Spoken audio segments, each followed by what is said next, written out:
Para você que gosta de automobilismo, seja bem-vindo a mais um Resenha Automotor com apoio do Banco BRB, o Banco de Brasília.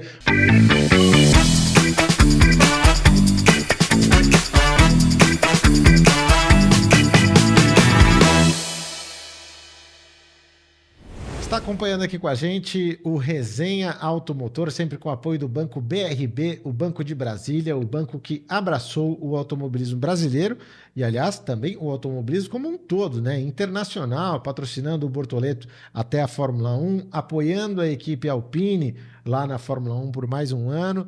Vamos falar um pouquinho da Alpine, Regi, porque era uma equipe que tinha poucas perspectivas. Ela toma a mesma decisão da Williams de manter o carro do ano passado apenas atualizado. Hoje, no caso, sexta-feira, que a gente está gravando na sexta, então eu estou com hoje na cabeça.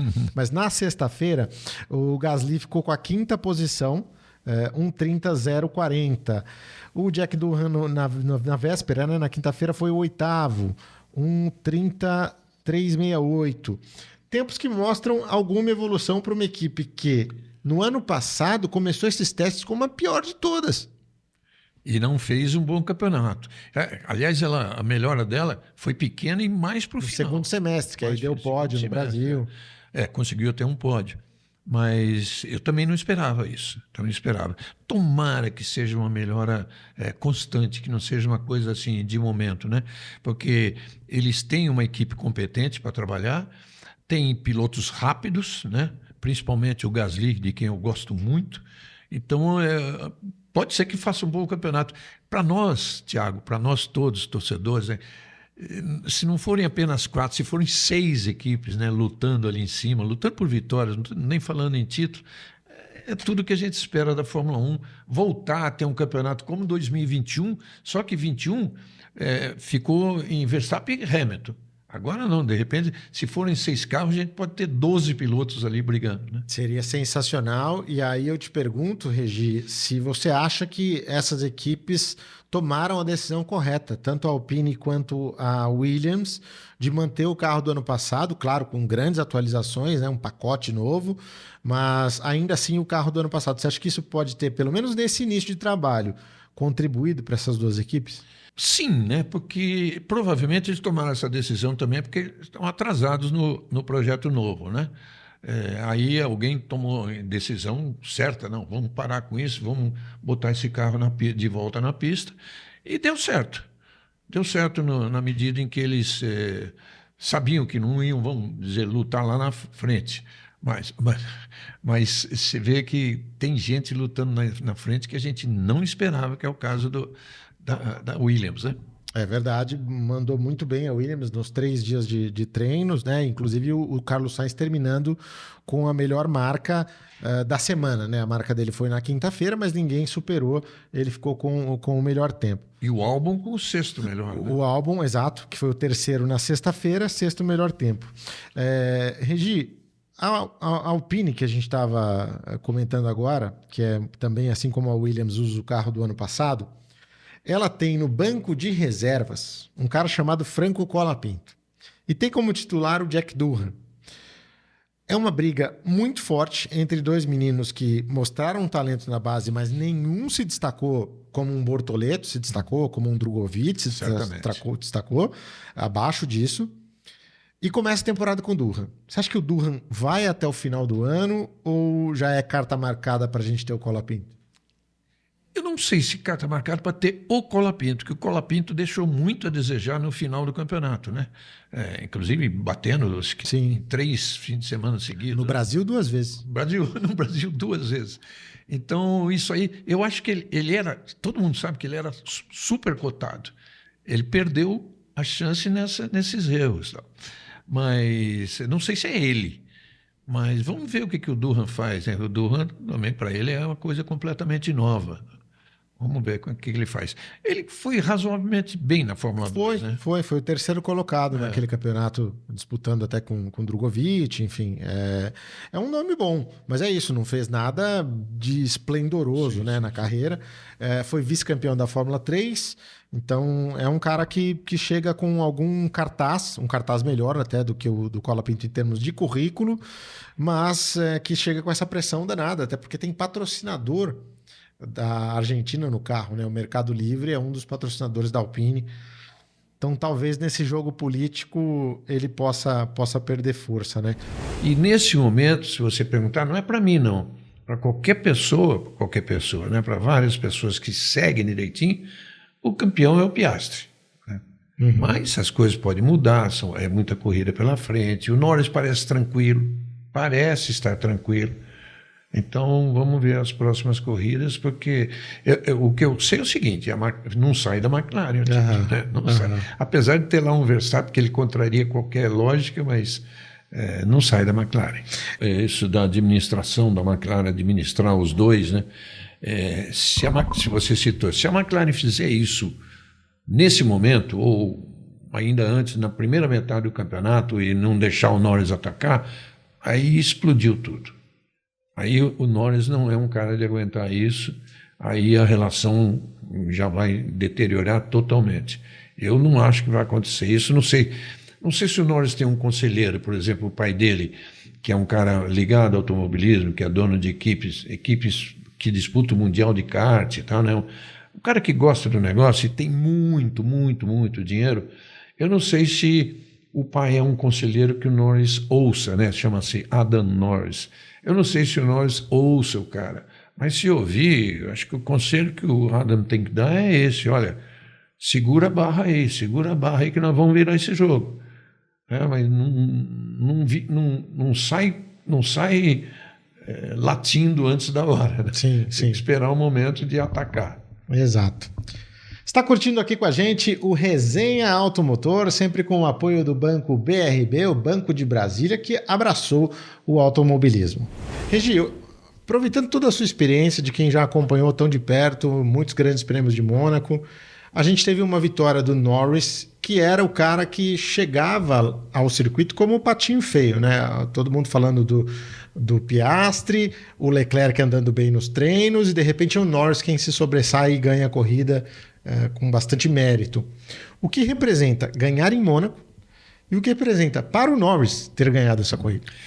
Olha, ganhar em Mônaco, levando assim para o exagero, é a segunda coisa da Fórmula 1.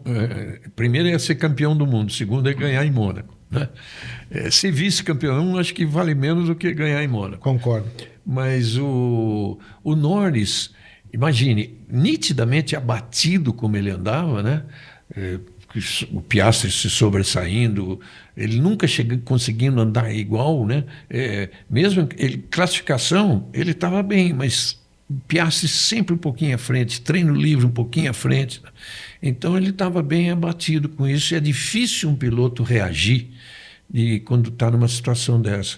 Eu acho que a reação dele foi fantástica, ele jogou tudo, você vê. O Leclerc mandando no fim de semana, né, nos 3 treinos livres, foi o Leclerc o melhor, e na classificação, Q2 e Q3 foi do Norris. Né? Então ele foi uma reação fantástica dele, mostra assim, que ele se recuperou mentalmente, que é um fator importantíssimo na carreira de um cara que quer ser campeão. O pessoal da fofoca gosta muito dessas coisas, mas eu acho que nós também, na parte esportiva, podemos avaliar esse tipo de coisa como positiva. Ele assumiu a namorada lá no fim de semana, né? A namorada estava lá depois. Dizem que depois de 2 anos ela estava lá com ele também. No fim de semana apareceu no box. Querendo ou não, isso faz diferença também, né? O cara tá ali tá mais centrado, enfim, ele que era um cara que se sabe muito festeiro, então a coisa muda um pouco aí, né? Eu acho que sim. Não sei se no caso da namorada, eu nem sabia que ele tinha sumido nessa corrida, né? Porque eu sabia que ele tinha uma namorada, tá? Mas de fato ela nunca aparecia. E ficou claro assim no finalzinho da corrida, quando aparece ela, o pai e a mãe do Norris descendo a escadinha lá, porque o pit lane, em Mônaco é diferente, né? Ele funciona como se fosse uma garagem mesmo, né? Um lugar onde as equipes ficam. E é em cima do boxe, é o segundo andar do boxe. Então você vê eles descendo aquela escadinha de madeira ali para cumprimentar, para ver o filho no pódio. Cara, tudo que ele fez foi para isso e olha, reduziu a diferença no campeonato para 3 pontos. Isso é o mais importante. 161 para o Piastri, 158 para o Norris. A diferença era de 18. Não, era de 13. E agora a gente vai para Barcelona, que é uma pista, um circuito normal, um circuito padrão para a Fórmula 1. Você acha que as coisas podem voltar ao normal para o Piastri, naquela coisa de o cara que mais venceu até agora, 4 provas, do total de 8 que a gente teve disputadas? Ou não? Ou esse momento do Norris ele vai carregar para Barcelona? Vai carregar, só que agora o Piastri virou a caça. Não? Então ele vai ter que, a partir de Barcelona, mostrar essa força mental, essa recuperação mental que o Norris teve.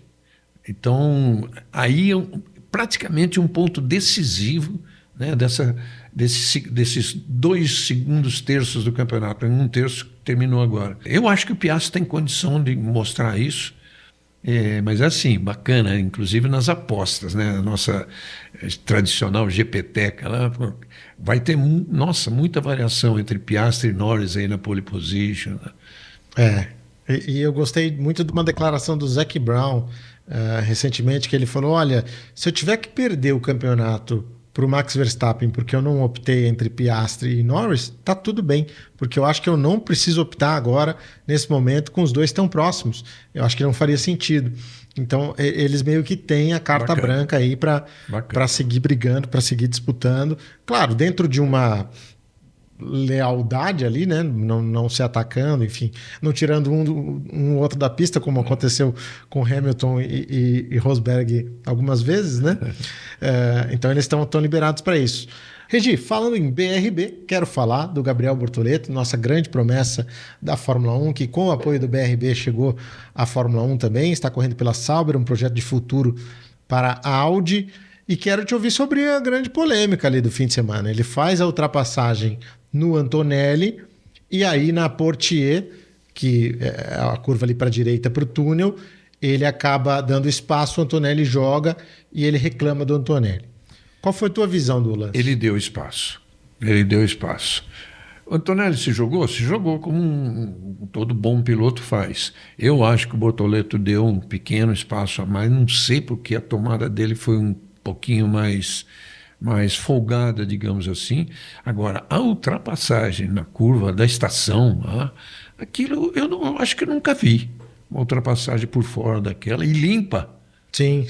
Então, ele mostra o que é. E no resultado final da corrida, ele terminou à frente do Hülkenberg. Tudo bem, todo fim de semana, ele apanhou do Hülkenberg numa pista em que a experiência conta muito. Todos os novatos perderam para os seus companheiros, exceto o Hadjar, que é companheiro de um quase novato também. Então é isso, cara. A experiência conta demais e ele, às vezes, perdeu por muito pouco, às vezes esteve na frente, né? O Hülkenberg sempre dava um jeito de reagir. O Hülkenberg fez um bom fim de semana e no final, na corrida, ele não teve tanta sorte, né? Teve uns acontecimentos com ele, mas o Bortoleto terminou na frente. Aliás, o Bortoleto iguala a melhor colocação dele até hoje em final de corrida, que foi 14º. Exato, na China, e agora em Mônaco ele chega também em 14º, melhor resultado dele com o carro da Sauber. E o Hülkenberg, vamos dar uma olhada aqui, se você tirar aquela corrida da Austrália, que foi uma corrida atípica, né, com chuva, enfim, muita movimentação que ele conseguiu pontuar, o melhor resultado dele é um 12º. Então não está tão distante assim de falar, o Hülkenberg tem ponto, o Bortoleto não. Sim, isso faz muita diferença, mas foi numa corrida atípica. Se você tirar aquela corrida atípica, os dois estão ali no mesmo nível. E acho que isso é importante também, né? E ninguém disse que o Hülkenberg não é o cara dentro da Audi. Pelo contrário, o piloto alemão foi contratado para isso, foi contratado muito cedo, aliás, nessa época do ano, no ano passado.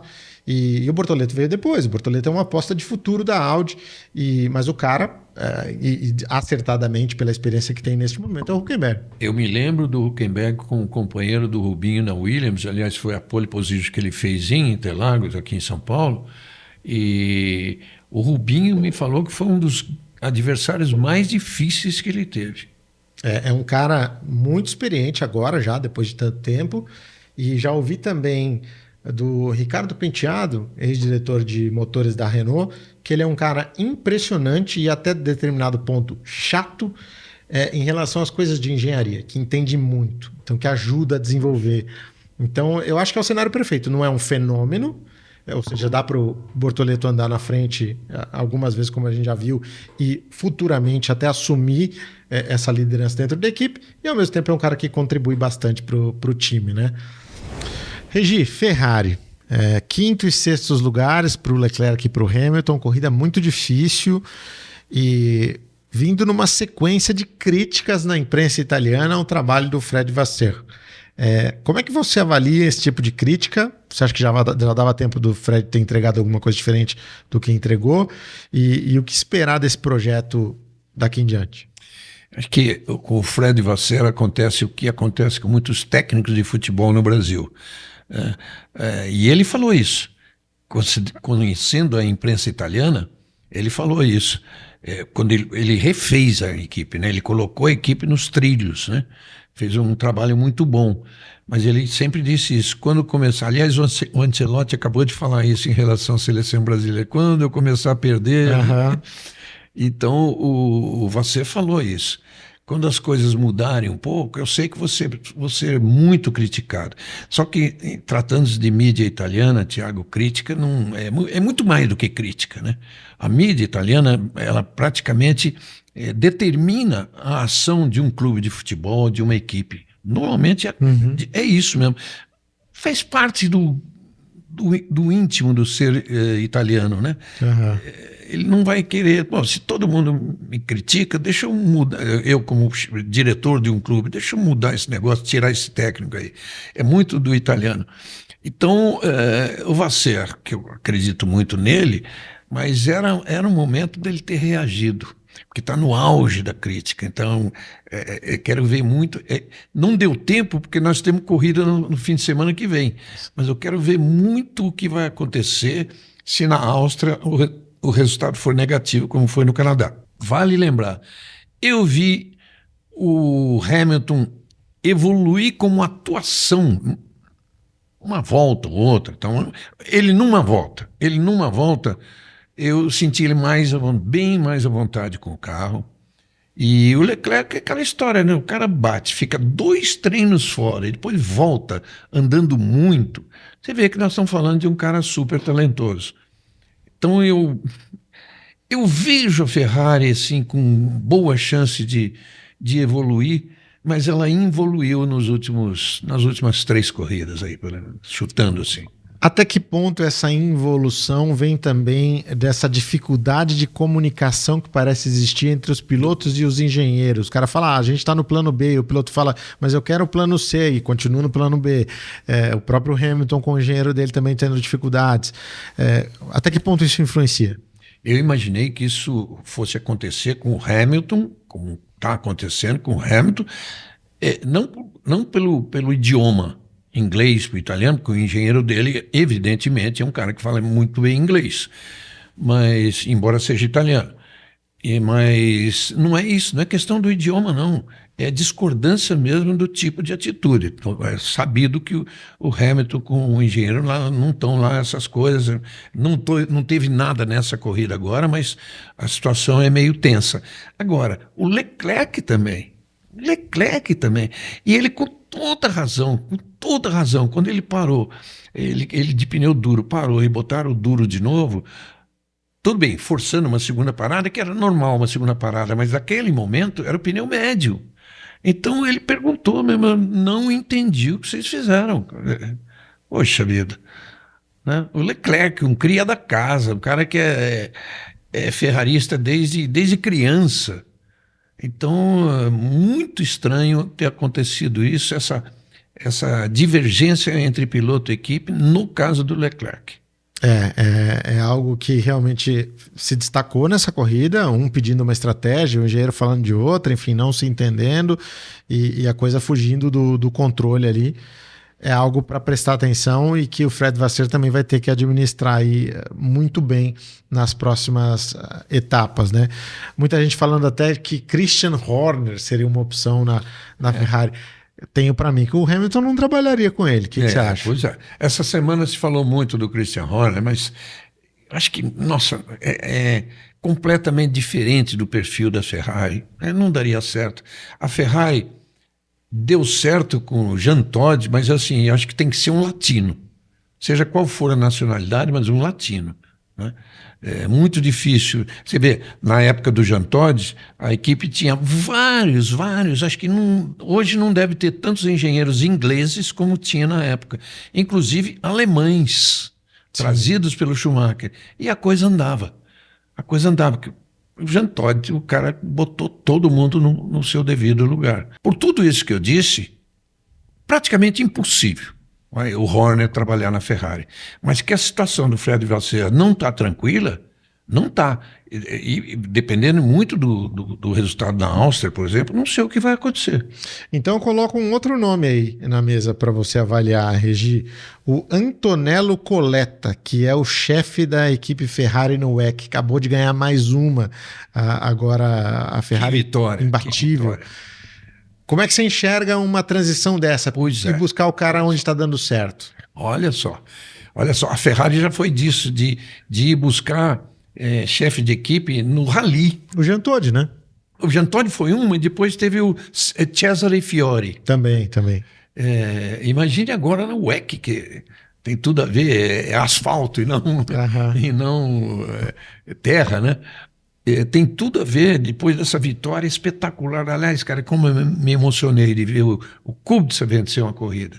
O Kubica, para quem, claro, já faz algum tempo, muita gente pode não se lembrar, quando ele sofreu o acidente de rally, que praticamente encerrou a carreira dele na Fórmula 1, ele era um cara, ele seria um piloto da Ferrari muito em breve, estava tudo traçado. Quer dizer, ele não consegue naquilo, em função de um acidente que deixou aquele braço, praticamente decepou metade do braço dele. Voltou a tentar a Fórmula 1 na Williams, mas totalmente sem condições no nível, na afinação de um Fórmula 1. Mas continuou correndo de outras categorias e agora, numa equipe que você divide entre, normalmente, 4 pilotos, então, e ele terminou a corrida. Eu acho que foi uma homenagem até, embora essa decisão seja tomada muito antes, eu acho que já era assim uma coisa de homenagem a ele terminar a corrida e receber a bandeirada. Então ele volta a vencer e pela Ferrari, sabe? Isso foi, acho que a consagração de um cara como ele. É uma pena o que aconteceu com o Kubica, mas agora estou muito satisfeito com essa vitória. Então a direção da equipe no WEC, que não é fácil, né? Ainda mais com corridas longas, né? 24 horas é o máximo, mas normalmente 3 horas, 6 horas, como vai ter o Brasil na próxima, tem que ser bom. E pode ser sim, ele é um candidato sim. É aquilo que eu te disse, tem que ser latino. O terremoto lá na Red Bull, a Red Bull que já não vinha numa boa fase, vem perdendo cada vez mais peças lá internamente na parte técnica e agora, por decisão da própria Red Bull, perde o seu comandante, o seu líder, o cara que estava lá desde que a Red Bull teve o seu início na Fórmula 1 em 2005, Christian Horner. Para você, Regi, qual é o impacto dessa saída? É para melhor ou é para pior? Aí é muito difícil dizer se é para melhor ou para pior, porque é muito difícil substituir o Christian Horner por tudo que ele fez na Red Bull, né? Ele praticamente pegou a equipe e fez dela uma equipe, não só ele, mas ele pegou a parte em que a equipe se tornava grande e ganhou 8 campeonatos de pilotos e 6 de construtores. Mas o que eu acho é o seguinte, o que isso vai significar? Quer dizer, o que isso já significou, né? Eu tenho uma teoria. que a teoria cai por terra se o Verstappen já tiver assinado com a Mercedes. Pode ser que isso tenha acontecido, mas pode ser que tenha o contrato e não tenha assinado. Eu acho que isso acabou sendo uma moeda de troca a favor dos Verstappen, né, da família Verstappen, para que ele desistisse de ir para a Mercedes e continuasse na Red Bull. Essa é uma hipótese. A outra, que eu não acredito muito, mas que, enfim, a gente conhecendo como é que são as coisas lá, de repente, o Verstappen assinou e essa foi a gota d'água assim, para a demissão do Christian Horner. São duas hipóteses aí que a gente vai ter que esperar. As duas são interessantes e a gente vai ter uma resposta disso provavelmente antes do verão, aí, né, na pausa do verão, a gente já deve ter essas confirmações do que vai acontecer. Outra linha fala na questão da redução do poder dos tailandeses dentro da companhia Red Bull, que em maio eles venderam, né, aqueles 2% que eles tinham e que dava controle acionário da companhia, e assim a família tailandesa perdeu efetivamente a maioria e os executivos da Red Bull puderam decidir em relação a isso, que a proteção vinha do lado tailandês. Então isso também pode fazer algum sentido e aí não envolveria o Verstappen. Mas é mais interessante pensar que envolve e que tem tudo isso aí por vir. Agora, você falou, é muito difícil substituir o Christian Horner. É mesmo pelo currículo que ele apresentou e pelo que ele fez pela Red Bull. O Lohan Mekies é o cara, ou você acha que cabia a Red Bull abrir um pouco mais esse leque e observar um pouco mais o mercado? Eu acho que ele tem todas as condições e desse campeonato, desse início do campeonato, digamos assim, desse início, né, dessa metade de campeonato, digamos assim, que é o cara que mais sobressaiu. Quer dizer, os resultados da equipe dirigida por ele foram os mais importantes, quase surpreendentes, digamos assim, né, porque quando eu falo disso que foram importantes, a gente excluindo a própria Red Bull, a Mercedes, a McLaren, a Ferrari, aquilo tudo que a gente sabia. Mas, por exemplo, a Ferrari está lá toda hora, disse que o Vasser está balançando e quem sabe, né? Então o Lohan Mekies foi mais eficiente do que o Vasser. Outra coisa é o Horner na Ferrari. É também uma coisa se que fala. se comenta, se fala muito aí. É possível. A não ser que também, Thiago, ele é um cara, muita gente não sabe disso, mas é um cara milionário. Né? Sim. O que ele ganhou nesses 20 anos com a Red Bull é muito dinheiro, né? E ele já tinha dinheiro. Bom, ele é casado com a ex-Spice Girl, né? E tem fazendas, tem tudo. É um cara muito bem de vida. De repente, chega disso aqui, né? Eu tenho que viajar 24 fins de semana por ano, deixa eu viver com a minha família, meus filhos, né? Minha fazenda, sei lá o que ele faz na fazenda. Pode ser também. Especialmente porque ele enfrentou aquele caso de assédio, aquelas denúncias recentemente. Esse caso ainda não terminou, né? Ele foi esclarecido dentro da empresa, mas haverá um julgamento, haverá audiência em relação a isso. Justiça comum. E numa dessa você até se blinda, né? Porque o chefe de equipe de Fórmula 1 processado é uma coisa. Agora, o ex-chefe de equipe de Fórmula 1 lá sendo processado é outra. Também pode ser. Em termos de mídia. Pelo Helmut Marko ter, assim, vamos dizer, ter tido informações de que o negócio não vai rolar legal quando começar o julgamento na justiça comum. Né? Isso protege tanto a Red Bull de um lado, quanto o próprio Christian Horner, que ficaria um pouco menos exposto aí na mídia, sem esse cargo e sem assumir nenhum cargo. Ramificações para todo lado. Ramificações para todo lado, é impressionante. Agora, essa vaga, eventualmente, dele assumir como chefe de equipe na Ferrari, no lugar do Vasser, você consegue enxergar essas duas figuras juntas? Porque eu não consigo. Horner e Hamilton, eu não vejo, água e óleo para mim. Eu acho que isso aí se resolve. Se resolve. O importante dessa história é que são ingleses, né? E que todo mundo sabe, quer dizer, acho que lá dentro todo mundo, a própria alta direção da Ferrari já percebeu que o maior problema de adaptação do Hamilton não é tanto mecânica, carro e motor, etc. É também a forma de viver de um inglês dentro de um ambiente italiano. que eu acho muito complicado. Mas um italiano dentro do ambiente inglês, o italiano se adapta, né? O inglês, cara, eu vivi muito tempo na Inglaterra, é radicalmente o oposto do italiano, né? O Steve Nichols, que foi o designer daquela McLaren MP4/4, né, imbatível do Ayrton Senna e do Alain Prost, em 1988. Pouco depois ele foi para a Ferrari, né, junto com a turma do Prost ali, e tinha todas as expectativas, e ele conta naquele Beyond the Grid, aquele podcast que a Fórmula 1 mantém, que quando ele chegou lá, ele tinha carta branca. Os caras falaram para ele, ó, você manda, você pediu isso, vai acontecer, você quer trazer tal coisa, vai ter. E que ele chegou e que, de fato, as coisas estavam indo, a equipe comprava ou contratava quem ele pedia, tal, ele conseguiu fazer as alterações, só que os procedimentos ele não conseguia mudar. Ele falou que ele chegava para os caras e falava, ó, é assim, assim, assado. No outro dia ele chegava lá, estava assado, assado e assim. Aí dali uma semana, mesma coisa. Ó, não, gente, agora precisa mudar. É assim, assim, assado. Voltava lá depois de 15 dias, mesma coisa.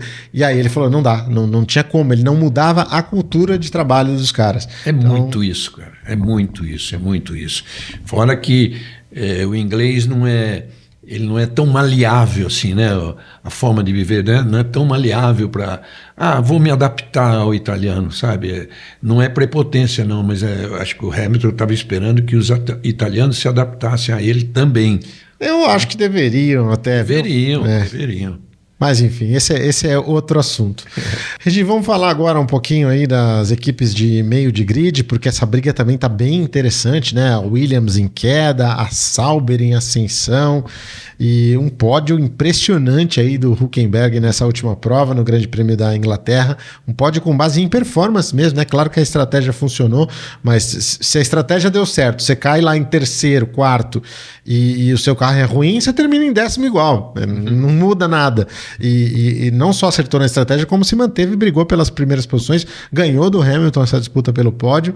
Queria te ouvir sobre esse pódio do Hülkenberg. Primeiro, o lado dele, né? Que bacana a gente ver um cara que sempre foi muito talentoso, e eu sempre falei, essa estatística ela é perturbadora, de alguma forma, mas ela é irrelevante. Tá bom, pódio, o Stroll tem 3, e daí? Né? Não faz dele melhor ou pior. O Hulk não tinha nenhum, e também não fazia nada dele melhor ou pior. Mas, de qualquer forma, é uma coisa bacana de a gente ver, uma conquista interessante, e eu queria entender o quanto esse resultado é positivo para o Bortoleto ou se coloca mais cobrança em cima do Bortoleto? Não, eu acho que é positivo de todas as formas e positivíssimo para a equipe, né? E concordo com você, o Hülkenberg era um cara que, pelo talento já demonstrado, né, ele já merecia muito mais do que esse pódio merecia lá atrás, quando ele fez pole position aqui no Brasil, correndo de Williams, junto com o Rubinho. Mas importante, esses dias, eu não me lembrava disso, que o empresário dele foi o Willy Weber, né, o mesmo do Schumacher, tal, que orientou, criou a vida do Schumacher fora da pista e dentro da pista. Então, na época que o Willy Weber foi buscar o Hülkenberg, é porque ele viu nele, assim, um Schumacher ou quase um Schumacher, né? E até então ele não tinha pódio. Em termos de campeonato, em termos de estatísticas, vamos lá, vamos aceitar que seja. Mas eu acho que isso abatia o Hülkenberg. Era um negócio impressionante, cara. Quantas vezes ele bateu na trave para chegar a isso e não chegava. São 239 corridas para conseguir o primeiro pódio, né? Era um carimbão nele, né? É um carimbão dele que acho que agora ele risca esse carimbo, né? E por outro lado, a gente já torcia muito por ele na pista para ele conseguir esse pódio. Eu, por exemplo, queria de todo jeito estar na transmissão, que ele fizesse esse pódio finalmente. E por outro lado, o lado pessoal, o que eu vi depois da conquista do pódio, aí me encanta bem mais, sabe? Ele com a família, ele com a mulher, ele com aquela filhinha Noemi, que é uma graça, que sabe dizer o nome completo dos 24 pilotos e dos reservas, sabe? Um negócio assim. E ele, ao chegar em casa, aquela comemoração com a família e com os amigos, eu vi o lado humano do Hülkenberg que eu não conhecia. E eu acho que, falando um pouco do Bortoleto aqui, eu vou nessa linha que você trouxe, de que realmente é positivo para ele, Porque em classificação, por exemplo, ele é um cara que anda à frente do Hülkenberg. É a disputa mais equilibrada entre todos os companheiros de equipe. E não é que ele está ganhando de um veterano que está ali se arrastando, como a gente já viu várias vezes na Fórmula 1, sei lá, o Ricardo no final de carreira, ou enfim, outros exemplos. Ele está andando na frente de um cara que está andando muito, um cara que está entregando. Então, acho que isso também é considerado, né? A gente está falando de um piloto que está se destacando.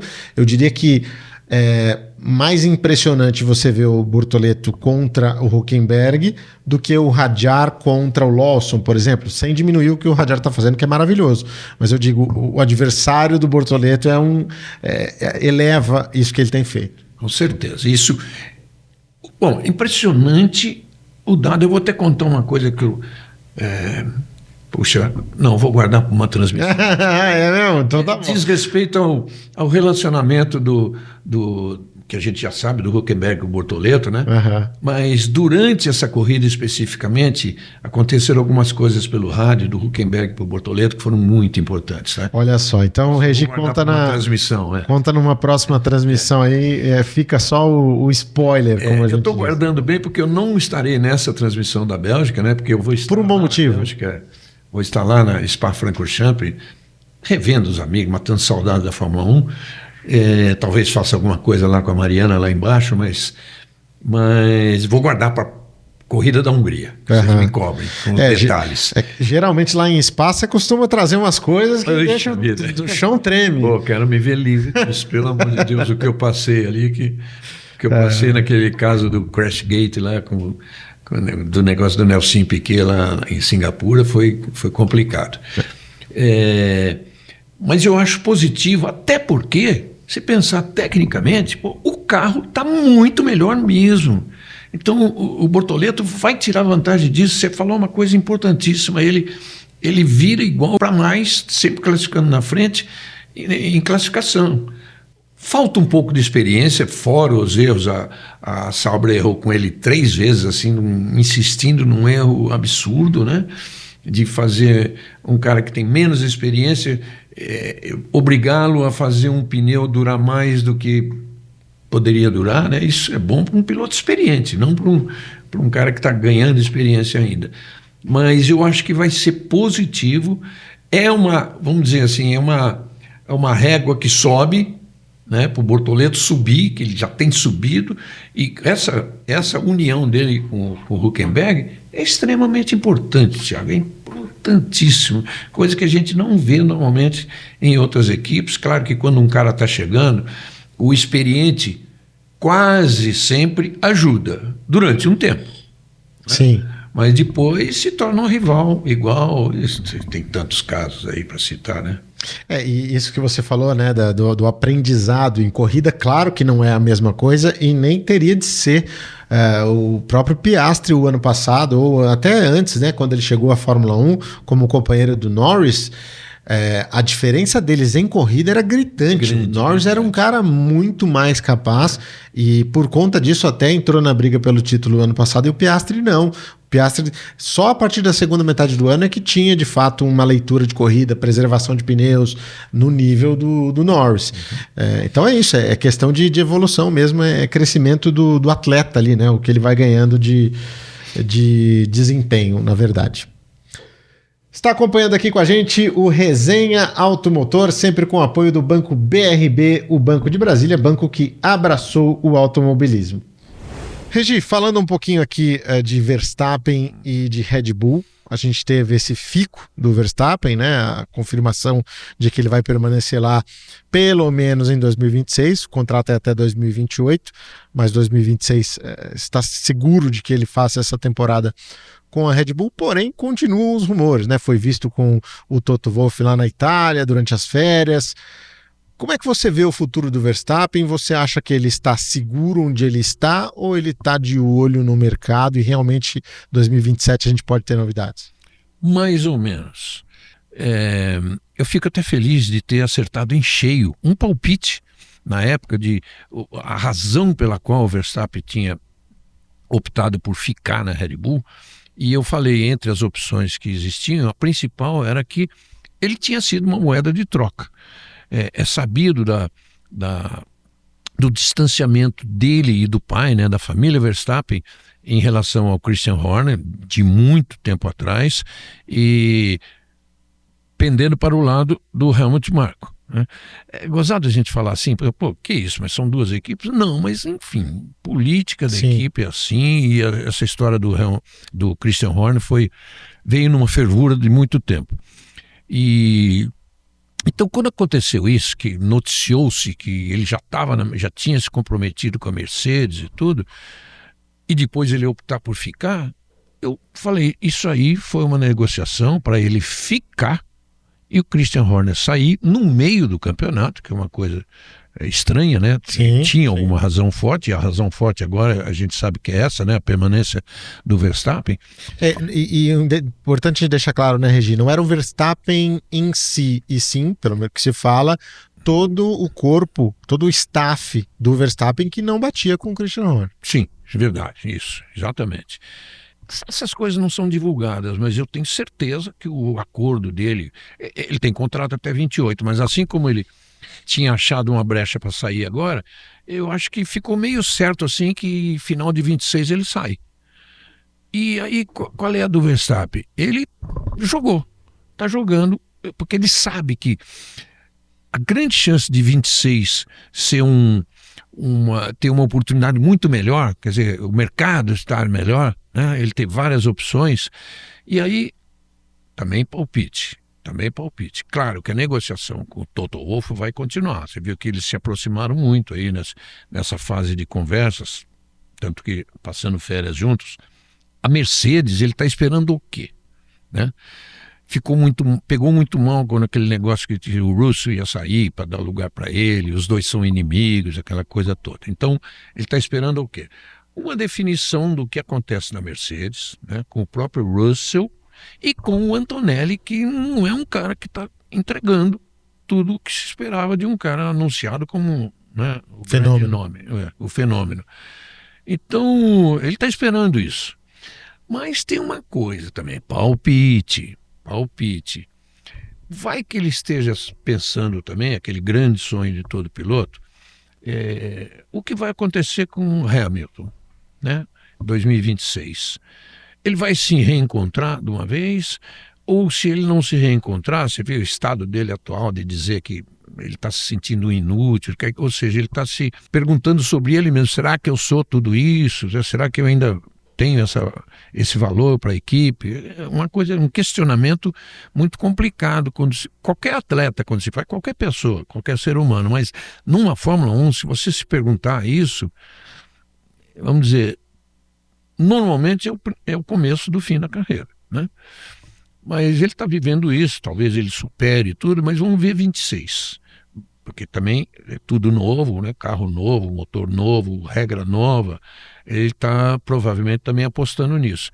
Se em 26 ele voltar a ser o Hamilton, ponto. Ele vai ficar lá, vai cumprir o contrato até o final de 26 com uma opção para 27 que é dele. Não é da Ferrari, é dele, unicamente dele, né? Interessante isso.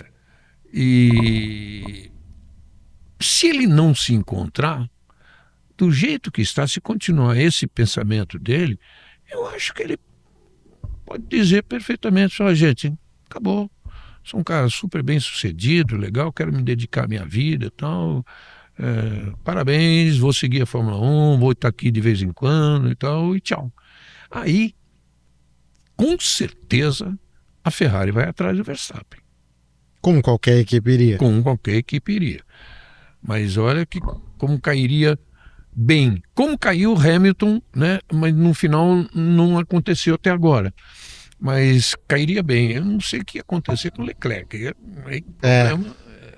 Problema hoje eles são amigos e tudo, mas no passado, quando corriam de kart, eles brigavam a tal ponto de os pais entre eles brigarem. Sim, né? sim. E interessante, o Leclerc quase sempre levava vantagem.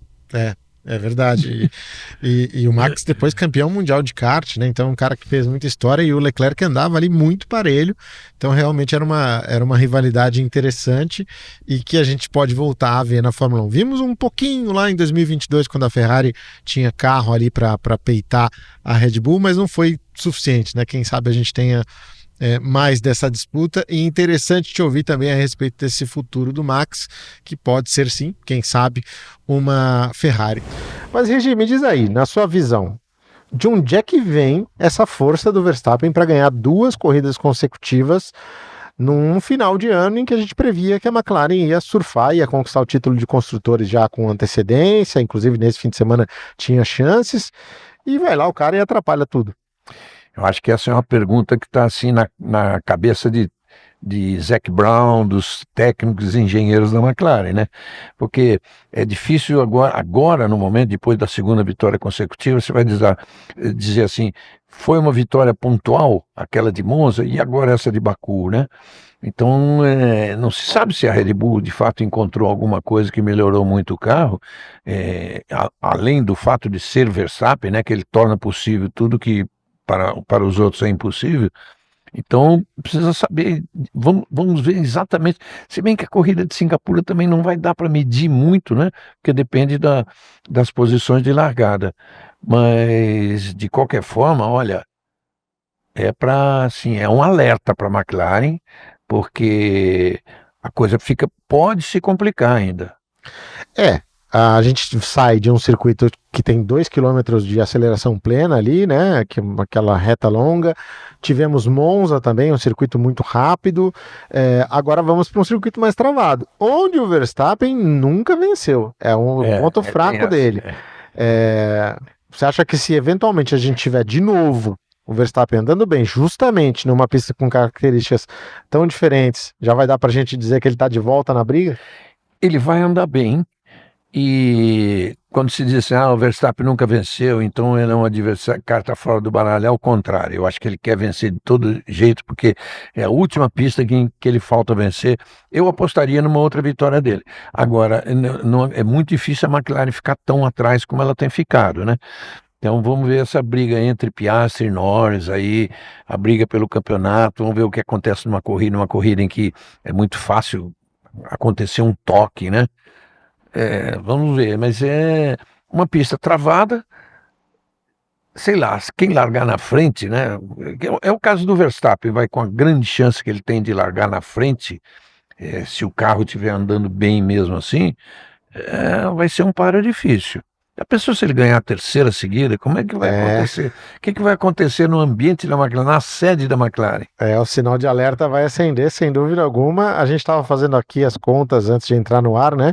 São 7 etapas restantes, incluindo aí nessas 7 etapas também 13 sprints, ou seja, com pontuação extra. E nessas 7 etapas, o Verstappen pode ser campeão se ele tirar 10 pontos por etapa do Piastri. Se ele ganhar, o Piastri for segundo, ele já tira 7. Se ele ganhar, o Piastri for terceiro, ele já tira 10. Exatamente o que precisa. Mas é por corrida isso. É por corrida, não é fácil. Mas aí que eu queria te ouvir também, Regi. A McLaren talvez precise reagir e talvez até priorizar o Piastri por conta disso, já que o Norris agora pode ser um cara que pode ser adversário do próprio companheiro nessa briga, contribuindo para o Verstappen. É mais uma grande interrogação na cabeça do Zac Brown, né? Do André Stella, mais uma interrogação, eles devem estar discutindo exatamente isso.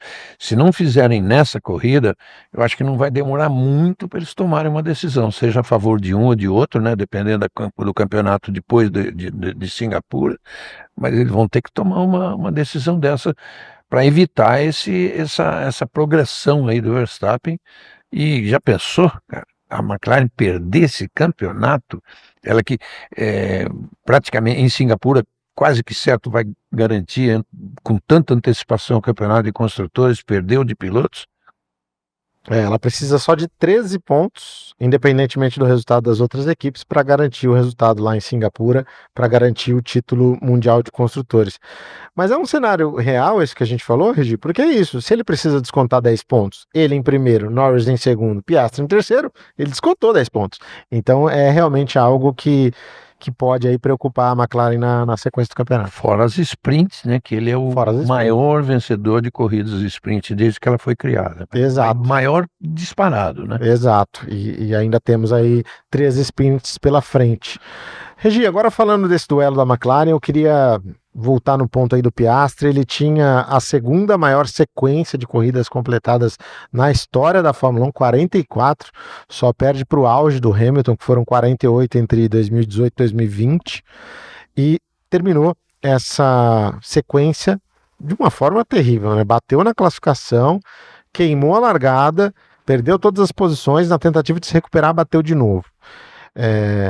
O Homem de Gelo derreteu ou ainda podemos confiar que o Piastri volta para o prumo aí na sequência do campeonato? Então, vai saber o que se passa na cabeça dele, né? Mas não é, com certeza isso é incomum nele. Eu não sei se isso possa ter acontecido nos antecedentes da carreira, antes dele atingir a Fórmula 1, né? É muito difícil lembrar, mas eu acho que não. Acho que o normal dele é aquela Homem de Gelo soft.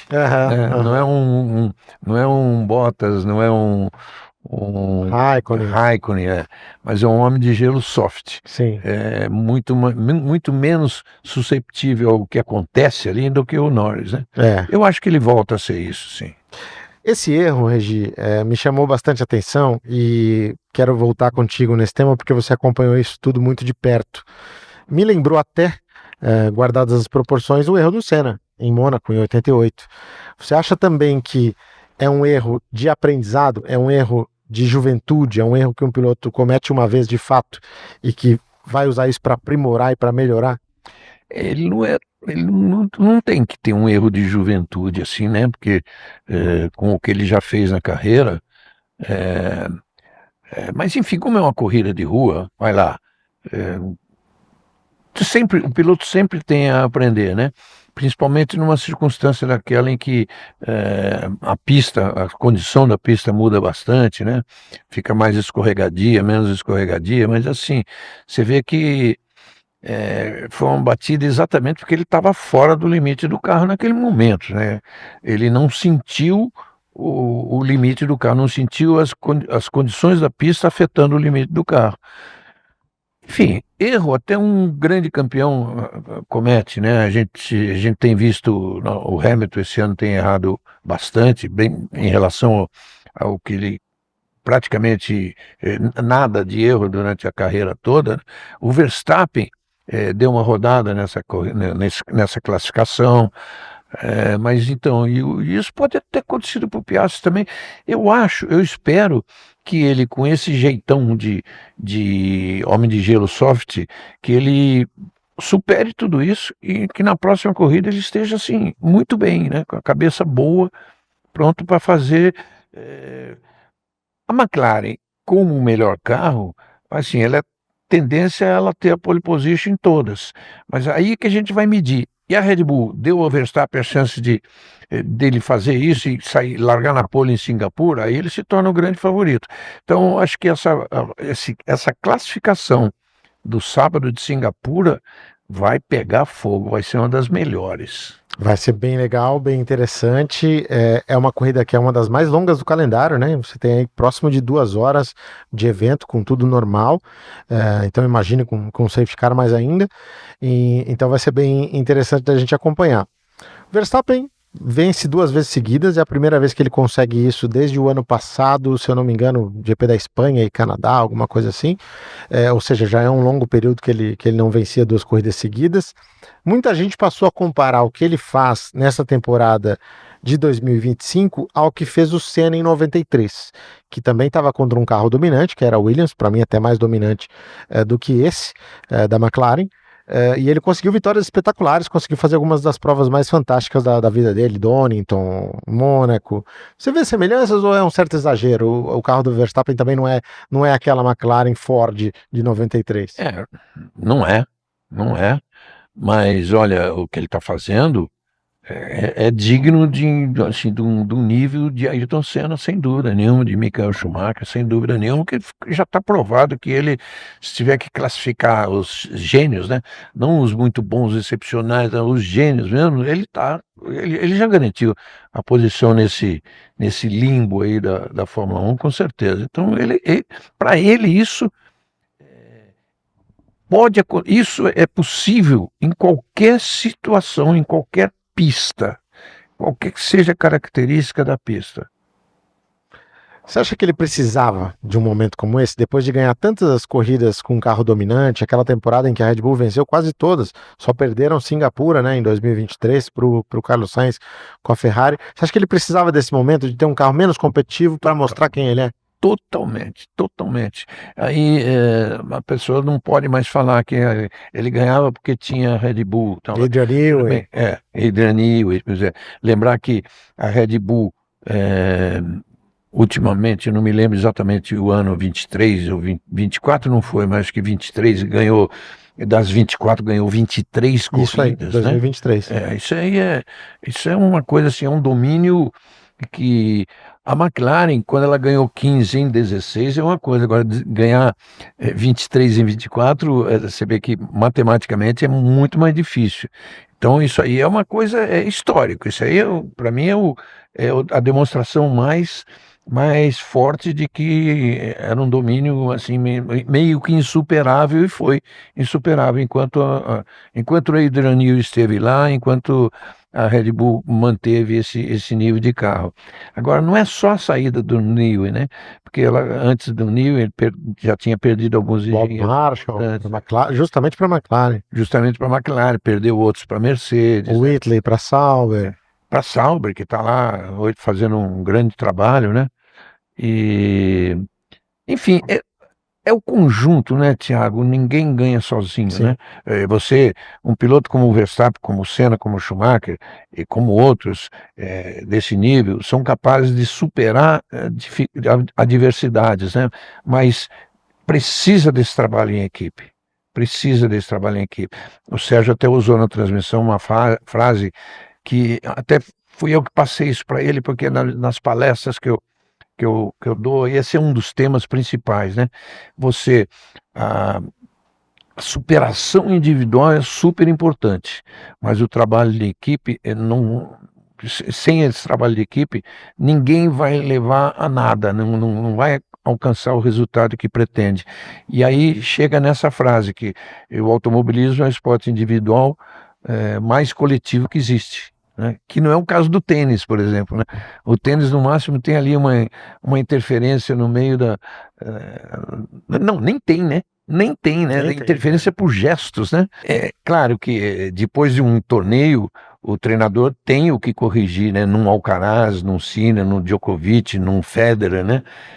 Mas no automobilismo é mais do que isso, porque não é um treinador, embora o treinador tenha a sua equipe lá, sei lá, não acompanho assim dentro do tênis, mas no máximo 5 pessoas, né, da comissão técnica. E o automobilismo, você tem uma equipe só de engenheiros, você tem uma equipe grande só de engenheiros, você tem 50, né? E no todo você tem 400, 200 na pista. Né? Então é uma coisa assim, de fato é em equipe, mas a superação individual ainda fala muito. E juntar o atendimento aos dois carros, você vai aí para 1.000 pessoas por equipe, é realmente algo assim impressionante, e todos eles trabalhando para aquele 10º de segundo ali que você possa conseguir, né? Está acompanhando aqui com a gente o Resenha Automotor com o Reginaldo Leme, com o apoio do Banco BRB, o Banco de Brasília, banco que abraçou o automobilismo. Regi, vamos falar um pouquinho de Lando Norris. A corrida que todo mundo que torce para ele esperava. Oscar Piastri fora, legal. Aí o cara vai lá e termina em 7º. Faltou do Lando Norris nessa prova? Você acha que ele poderia ter sido mais combativo? Acho que dadas as circunstâncias, não. Primeiro ele largou mal, né? Largou mal posicionado, né? Na quarta fila. E depois, nessas características de pista aí, não tinha muito o que fazer. E olha só, ainda que, vamos dizer, eu falei até antes da corrida isso, ainda que o Piastri e o Norris, né, graças ao poderio da McLaren, fossem recuperando posições, volta a volta, em 10 voltas, se eles recuperassem todas as posições para ser, vamos lá, segundo e terceiro, eles estariam já quase 15 segundos do Verstappen, né? É por isso que o Verstappen usou daquele começo de corrida para abrir aquela diferença já abissal. Então não tinha muito o que o Norris fazer. Tá bom, chegar em 7º, o que ele poderia fazer? Chegar em 5º, mas ele teve, se ele teve algum erro, eu não me lembro. E também dos pitstops também não... Um deles foi mais lento, mas também não foi por isso que as coisas escaparam, né? Enfim, talvez ganhasse uma ou duas posições ali, mas não ia brigar por pódio, certamente. É complicado, né, Regi? Porque é isso, ele tem a chance de tirar pontos do adversário, tira só 6 pontos. Agora 25 pontos a diferença em relação ao Oscar Piastri. E uma coisa que rolou essa semana, né, uma conversa que foi muito destacada aí, principalmente nos veículos especializados, é um pouco dessa falta de determinação do Norris. A partir do momento que ele faz o ensaio lá para a revista Vogue e na declaração dele, ele diz que o campeonato mundial não é a prioridade número 1, que a prioridade dele é viver a vida, é curtir com os amigos, me pergunto de quem não é, né? Mas ele diz que essa é a prioridade e que o campeonato vem em segundo lugar. Por mais que a gente saiba que assim, é assim que se vive a vida, talvez para um atleta de alto nível, para um cara que está numa competição tão ferrenha, não seja a abordagem ideal, né? Não cabe isso. Ele jamais poderia ter dito isso. Não sei se, como é que é na McLaren, se tem alguém capaz de ter chamado a atenção dele, eu acho que não, mas no mínimo o pai dele deve ter chamado a atenção, não é possível. O Zac Brown, talvez, que foi empresário dele durante o tempo. Precisa ver qual é o nível de ascendência assim, pessoal, né? Não como chefe e piloto, mas ele dizia uma coisa no meio da disputa, de uma disputa acirrada. Puxa vida, tipo, então tá bom, a McLaren pode dizer, então tá bom, então vamos privilegiar o Verstappen e o Piastri em todas as corridas agora, né? Ele deu chance a isso. Sim. Agora, você vê, voltando do jeito da forma como você iniciou, a chance que ele tinha de tirar pelo menos 15 pontos dessa diferença do Piastri, né? E perdeu. Ele acabou tirando 6. 6 são 25 corridas. A não ser, vamos dizer, aconteça um absurdo aí, uma coisa do Piastri zerar e ele ganhar uma corrida. Aí zera o jogo. Ficar empatado. Não é o que se vê, não é o que se pode prever pelo que aconteceu no campeonato até agora. O normal é os dois estarem chegando ali e próximos. Então vamos ver o que vem pela frente, mas essa do Norris não podia acontecer de jeito nenhum nesse momento. Mas eu queria te ouvir primeiro, Regi. Vamos começar do comecinho lá, vamos pegar a prova sprint, em que a gente teve aquele acidente na largada entre o Norris e o Piastri. É tudo que a equipe não precisava, né? Um abandono dos dois, o Verstappen foi lá, marcou todos os pontos disponíveis, os 8 pontos de vitória, e eles zeraram. Por que isso acontece? Por que os pilotos se colocam nessa condição e como evitar que venha a se repetir esses incidentes Norris e Piastri? Dessa vez, o único que não foi culpado, não teve um milímetro de culpa, foi o Norris, né? Verdade. Eu acho que o Piastri se precipitou, porque ele foi se meter entre 2 carros ali, aliás, entre 3, porque depois do Hülkenberg ainda tinha alguém por dentro do Hülkenberg, o Alonso. Então, erro total do Piastri, calculou mal. Agora, por que fazer isso na primeira curva? É que aí se pensa assim que mentalmente ele, Piastri, está preocupado, porque nas últimas 4 corridas, nas últimas 8 corridas, agora 9, o Norris marcou mais pontos do que ele, em 7, tá? Das 9 em 7. Em 7, o Norris marcou mais pontos do que o Piastri. Então, eu acho que ele que é um cara frio, parece inabalável, mas ele sentiu um pouco isso e arriscou onde não devia, né? Numa pista em que, poxa vida, com asa móvel em duas ocasiões, 2 trechos, uma pista com largura suficiente para ele tentar mais tarde, né? Estranhei isso do Piastri, mas enfim, a McLaren acabou pagando caro por isso. Foi logo num fim de semana em que, ao chegar lá ao Grande Prêmio dos Estados Unidos, a Austin, a McLaren deixou transparecer que eles tiveram uma conversa pós corrida de Singapura e que determinaram que o culpado pelo incidente foi de fato o Lando Norris e que haveria, entre aspas, consequências. Não explicaram que consequências seriam essas. Depois o Zac Brown disse que não tinha nada a ver com corrida em si, com as provas em si, que o Norris não seria prejudicado.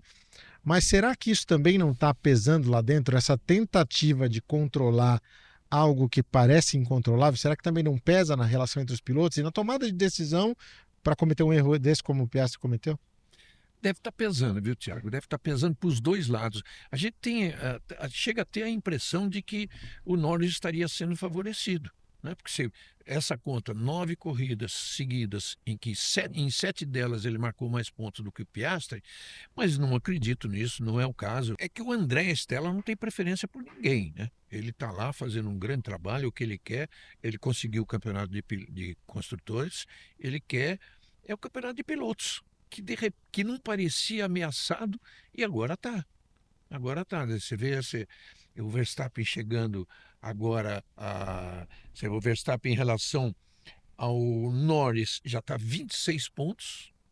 Em relação ao Piastri, vamos dizer assim, tem 40. Só que tem muitos pontos em jogo ainda, né? 5 corridas e 2 sprints ainda. Então, e a briga entre eles dois é que acirrou de uma vez, né? Que agora são 14 pontos, né? Então, o Norris que não vinha, o Norris podia estar até melhor, já podia ser líder, porque nas vezes em que o Piastri teve problema, ele teve problemas seguidos aí, o Norris não soube aproveitar, não deu para aproveitar. Ele marcou 2 pontos a mais, na outra 3, né? Quando ele poderia, de repente, ter marcado 10 a mais, né?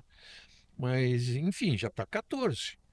E agora os nervos dos dois, né, batem no limite aí. Isso vai ser uma medida fundamental daqui para frente. Vai ser interessante de acompanhar e queria te ouvir, Regi, exatamente sobre isso, porque a gente falou aí do Piastri chegando mais para trás, o Norris descontando, Piastri entrando em parafuso em alguns momentos, bateu lá no Azerbaijão, depois de já ter cometido um erro, então desperdiçando muitos pontos. Só que ao mesmo tempo o Lando Norris não consegue descontar tanto dessa vantagem porque não é mais o carro dominante. Ainda é o melhor carro, me parece o melhor carro, mas não é aquela coisa de que há uma certeza de que ele vai ganhar no fim de semana. Então o companheiro zerou, ele vai fazer 25 pontos. Não é mais assim. Então eu acho que isso também é um fator que para o Lando Norris pode complicar nessas últimas corridas, né? Porque parece que, independentemente do que o Piastri fizer, ele também não vai ter uma corrida tranquila. Ele pastou nesse fim de semana para passar o Charles Leclerc. Não é dominante mesmo a McLaren. Você vê que o Verstappen, tudo bem que a Red Bull, eu ia dizer, mas nas mãos do Verstappen, né? Você vê que nesse fim de semana ele foi o melhor no Q1, Q2, Q3, ganhou a sprint e ganhou a corrida, né? Ele só não fez a melhor volta. Ele fez a pole, ganhou a corrida, liderou de ponta a ponta. Para fazer o Grand Chelem, faltou ele marcar a melhor volta e o Antonelli ficou com a melhor volta, né? Buscou essa volta lá e não foi no final da corrida, né? Ele buscou essa volta lá já na segunda metade da corrida e garantiu. Ninguém não foi superada. Então o Verstappen hoje não é que a Red Bull tenha melhor carro, mas a Red Bull do Verstappen é melhor que os dois carros da McLaren neste momento. Tanto que no fim de semana, se você perguntasse no sábado, o grande favorito era o Verstappen. Era o Verstappen, ponto. E por que, Regi? Mais por essa mudança ou pela figura do Verstappen? É um cara que consegue fazer essa execução funcionar mais? Acho que as duas coisas, Tiago.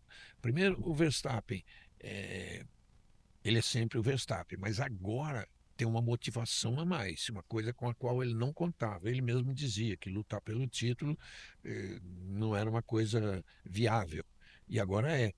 Então isso deixa o cara que já é bom, já é gênio, deixa o cara a 1000, né? Ou a 2000, no caso dele a 10.000. E o outro lado é a McLaren, que você mesmo é uma pessoa que sempre diz que ela considerou assim, não mais necessário continuar o desenvolvimento do carro. E isso não existe na Fórmula 1. Uma equipe dessa que não tinha o título de pilotos assegurado. Ela achou que tinha, mas não existe. Ela parou no tempo. As outras, você vê, a Ferrari cresceu, a Mercedes cresceu muito, né? A Red Bull também trouxe coisas novas, sim, né? Mesmo sim. Novo assoalho. Entre equipes mais para baixo, você mesmo citou isso nos seus comentários, que outra, a Haas trouxe. Sim, né? E pontuou esse fim de semana. Pontuou. Então a McLaren não pode fazer isso, ela vai ter que agora E não dá tempo, né? Porque o México é já nesse fim de semana. Então, primeiro ela vai ter que contar com Norris e Piastri tirando leite de pedra nesse momento do carro e depois chegar no Brasil tinindo. É. Né? Já pensou se chegar no Brasil assim com o Verstappen praticamente empatado? Cara, aí eles perdem o campeonato de pilotos. Se eles zeram nesse fim de semana do México e o Verstappen vence, a pressão fica bastante severa para cima dos dois pilotos da McLaren. Está acompanhando aqui com a gente o Resenha Automotor, sempre com o apoio do Banco BRB, o Banco de Brasília, o Banco do Automobilismo. Regi, falamos do Norris, falamos do Verstappen, mas eu quero explorar um pouquinho mais aí o lado do Piastri. 5º lugar no Grande Prêmio dos Estados Unidos, 4º em Singapura. Não está devendo um pouquinho também o Piastri para o nível que se fala dele? Muito, muito. Por exemplo, eu que sempre o considerei assim mais favorito do que o Norris, né? Exatamente por ser mentalmente parece que mais controlado, está devendo muito. Não estou entendendo o que está acontecendo com ele. Acabei de dizer até que dava a impressão até que a McLaren estava dando para o Norris um equipamento melhor do que para ele, que claro que não, mas o Piastri precisa se reencontrar. Senão ele vai dar um jeito de perder esse campeonato. Mesmo que não perca para o Norris, mas pode perder para o Verstappen. Bom, entre ele e o Norris agora são 14 pontos. É um nada, né? Se você tira o abandono dele naquele Grande Prêmio da Holanda, né, devolve para ele os 18 pontos que ele perdeu ali, que ficaria em segundo lugar, já seria líder do campeonato. Claro que essa matemática é complicada de fazer, porque, tá bom, se o Piastri não rodasse lá na Austrália também, enfim. Mas de qualquer forma mostra o quanto tá próximo aí a briga. E aí, o Verstappen vai lá e ganha, por exemplo, o Grande Prêmio do México. Chega ainda mais perto dos dois pilotos. Você, se tivesse na McLaren, tomaria a decisão de, nas etapas finais, se concentrar em um dos dois? Ou agora já foi e deixa a coisa rodar? Aí teria que concentrar em um, de todo jeito, porque ele se aproximaria demais do Norris, né? Com mais uma vitória, ainda que o Norris seja o segundo colocado. Vai ter que tomar uma decisão dessa, a não ser correr um risco muito grande, porque depois é Qatar e Abu Dhabi. Então, e aí eu te pergunto, eu trago aqui um outro elemento. Vitória do Verstappen e saíram de lá do México os dois muito próximos ou empatados, Piastri e Norris. Quem escolher? Quem que você escolheria? O momento é do Norris, Pois infelizmente. Infelizmente, que eu não estou torcendo contra, é que eu acho que o Piastri é merecedor, até mais do que o Norris. Isso eu penso assim desde o Canadá, quando o Norris fez aquela besteira lá. Né? Mas é o momento dele. Ele está em ascensão e o Norris estacionou. Não está caindo, mas estacionou. E aí fica complicado também, porque numa dessa imagine que vamos priorizar o Piastri, que é o cara que tem mais pontos no campeonato nesse momento, né? Tá liderando com 14 pontos de vantagem sobre o Lando Norris. Tá bom, nessa corrida ele chegou em quinto. O que o Norris poderia ter feito por ele? Nada. Então, quer dizer, é isso. Acho que ele precisa primeiro voltar pro prumo para depois pensar no que a equipe pode fazer por ele. Né? Primeiro, o que ele pode fazer ainda por esse campeonato e pela equipe. Depois pensa no contrário. Lembrando que a formulação da questão que você levantou é dependendo do resultado do México, que eles Sim. podem vir aqui até empatados, né? Sim. Ou quase empatados. Sim, é verdade. Entre os dois. De qualquer forma, é uma disputa interessante e gostosa de assistir, como outras tantas que a gente já viu na Fórmula 1. Aliás, no nosso conteúdo exclusivo para membros aqui, eu vou pedir para o Regime contar um pouquinho da história lá de 1986, quando Nelson Piquet e Nigel Mansell também estavam ali brigando pelo título, meio sem chefia, que o Frank Williams estava afastado, e acabou o título indo para as mãos do Alain Prost. Então, nosso conteúdo especial para membros, daqui a pouco a gente grava na sequência e você pode ser membro acessando aí os nossos planos, escolha o melhor plano para você e tenha acesso a esses conteúdos exclusivos. Regi, que prazer estar aqui com você no Resenha Automotor, sempre com o apoio do Banco BRB, o Banco de Brasília, banco que abraçou o automobilismo, inclusive a Fórmula 1, né, com apoio ao Gabriel Bortoleto e também a Alpine, né? A Alpine correu com o patrocínio do BRB esse fim de semana, aliás, mostrou um bom resultado com o Gasly também, né? Mas a gente vai ter muita coisa para falar desse Grande Prêmio de São Paulo E eu quero começar pelo lado pessoal, porque a gente viu suas postagens nas redes sociais, foi a sua última participação na TV aberta com transmissão do Grande Prêmio do Brasil, de São Paulo, posteriormente assim chamado, e uma corrida que você acompanha desde a primeira edição, desde 1972. Me fala um pouco sobre os sentimentos desse fim de semana e como é que você viveu tudo isso. Olha, Thiago, eu não cheguei a ficar triste em nenhum momento, porque o envolvimento na cobertura, e você vê esse relacionamento da equipe que você conhece bem por pertencer a ela, essa dedicação de um pelo outro da equipe, né? Você vai trabalhando, vai só vendo momentos bons, o relacionamento que eu tive lá embaixo, de rever vários jornalistas internacionais que eu fico o ano inteiro sem ver. Também os amigos daqui e os pilotos brasileiros, estava lá Drogovic, estava Bortoleto, estava Rubinho, estava Massa, de outras categorias também aparecendo por lá. Então essa coisa toda é tão envolvente que você não pensa bem naquilo que está acontecendo. Eu pensei foi antes, né? Deu um pequeno baque, mas assim, o sentimento do trabalho realizado, né, desses anos todos, de 53 anos, é muito maior do que tudo. Então eu, honestamente, inclusive as declarações que eu dei lá, assim, foram com sempre com muita alegria, sempre para cima. Não tem nenhum sentimento assim de perda, nem, aliás, tem de ganho pelas coisas que aconteceram lá. Até porque foi uma extensão também da sua trajetória na Fórmula 1, né? Você que já tinha focado aqui para o canal a partir de Sim. 2019 ali, final de 2019, teve essa chance de fazer mais 5 anos e foram ótimos 5 anos de um jeito diferente como nunca havia se visto aqui na televisão do Brasil, né? Agora, me conta que história é essa aí de credencial permanente, hein? Como Então, é que é? esse é gozado. Coincidentemente, era um sonho meu. Eu estava torcendo para que alguém desse um Aham, toque no Stefano Domenicali, mas ninguém deu. A gente aham. estava simplesmente conversando e ele falou para mim: Você vai ver algumas corridas? Eu falei: Stefano, eu pretendo ver, né? Daqui para frente. Ele falou: Então vou te contar uma coisa. Você tem aquela placa dos 500, né? Eu falei: Tenho.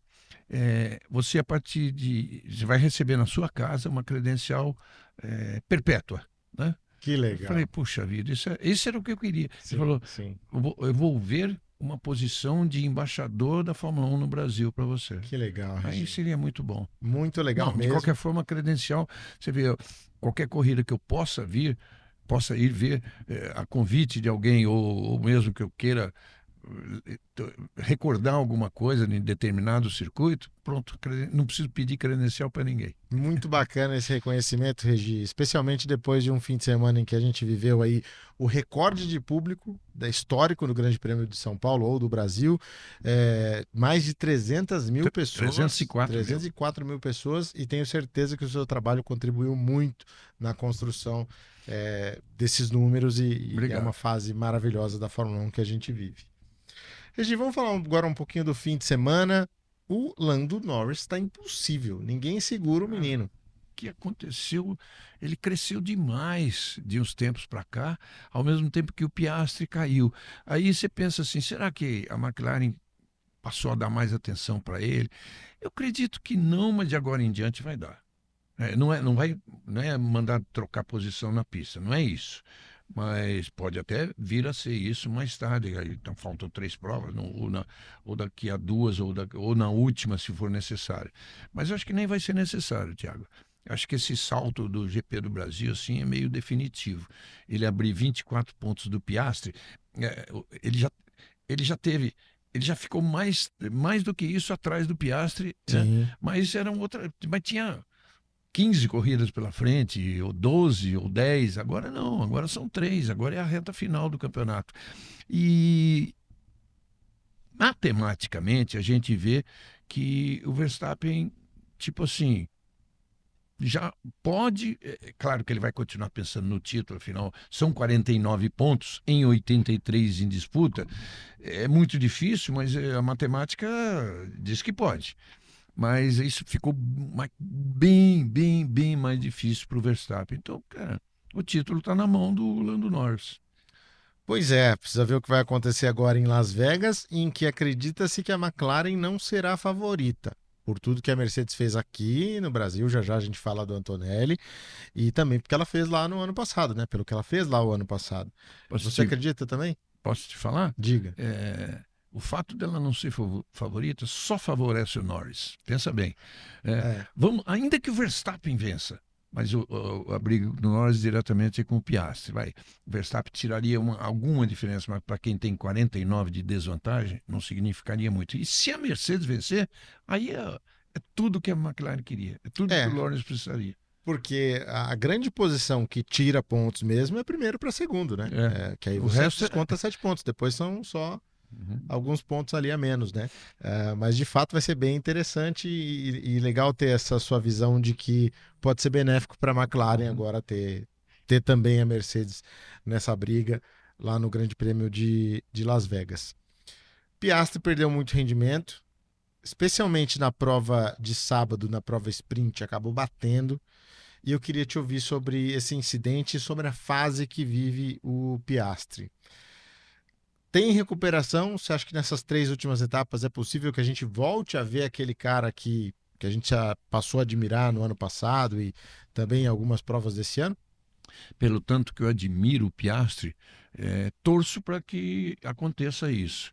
Mas não vejo muita possibilidade. Vejo, sim, ele ganhar uma corrida dessas 3, o Norris ganhar uma, o Verstappen uma, o Russell uma, sei lá, coisas desse, tudo isso viável, o Leclerc, tudo isso é viável. Mas eu não vejo o Piastri renascendo da forma como era nesse ano. Mas aí vai depender muito dele, pessoalmente, do Mark Webber, que é o empresário dele, né? Das pessoas que o cercam. Certamente ele tem um preparador físico, um que cuida da alimentação, um que cuide mentalmente dele, porque ele tem que vir o ano que vem do jeito que ele estava no meio do ano agora, né? Muito mais seguro que o Norris. E o Norris fazendo bobagem e ele ali, sem fazer. De repente a coisa se inverteu. Ele continua sendo um grande piloto, vai ser. Claro, tem todas as armas para ser um campeão do mundo, mas também tem o seguinte, né, Tiago? Esse ano, o título, desde o começo, estava na mão de um dos 2 da McLaren, e parecia dele. O ano que vem, uma grande interrogação, né? O que se sabe apenas é que o que já era esperado, que a Mercedes será o grande motor do ano. Então isso é um ponto a favor deles, McLaren, e a favor da Mercedes também. Mas e o carro, né? Vão acertar no carro. Todo grande engenheiro, grande projetista, ele faz quase todo o tempo dele, toda a criação dele é boa, mas também erra. Então, vamos ver como é que será o carro aí com o novo regulamento. Agora, Regi, você nesses seus 53 anos de Fórmula 1 já viu várias remontadas, né? Vários campeonatos de superação, o próprio Hunt contra o Lauda, apesar das circunstâncias que marcaram esse campeonato, tivemos o próprio Raikkonen contra Alonso e Hamilton. Agora, uma pipocada, que eu acho que a gente dá pra gente definir dessa forma mesmo, porque nada justifica. Acabei de falar aqui do Lauda, que teve um acidente, 2007 teve aquele rolo da McLaren, mal explicado até hoje. Mas, assim, do nada, uma pipocada dessa, você já viu acontecer em algum momento na história da Fórmula 1? Essa do Piastri? Exato. Já vi. Nem lembro direito para te dizer agora quais delas, Sim, mas eu já vi algumas, não foi uma só não. Só que no momento dele é o pior possível. Prost em 83, talvez? Prost em 83. Prost em 83, exatamente isso, que ele deu uma decaída grande e tal. O Piastri, o que a gente está falando, está vendo com o Piastri é simplesmente assim, ele derreteu. Sim. Derreteu, porque ele não é o mesmo nada. Ele só é o mesmo. Eu fui na coletiva dele, o único momento em que ele parecia o mesmo, um cara extremamente simpático, talvez o mais simpático de todos, não? Mas na pista, tecnicamente, ele derreteu. Eu gostaria tanto de viver ali dentro do box da McLaren, se tivesse uma câmera ali em cima para viver como é que ele está lá. Mas eu tenho a impressão que lá também ele já não é aquela figura de proa, né? Só pode ser. E é curioso porque a dupla Norris e Piastri sempre foi a dupla que andou mais próximo. Num determinado momento, um tinha superioridade, no outro, o outro piloto, mas nunca era uma diferença grande. Pelo contrário, estava ali sempre nos milésimos.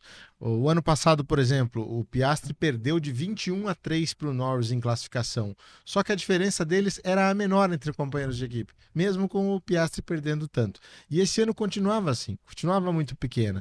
E agora ele vai lá na classificação e bota 3 décimos no Piastri.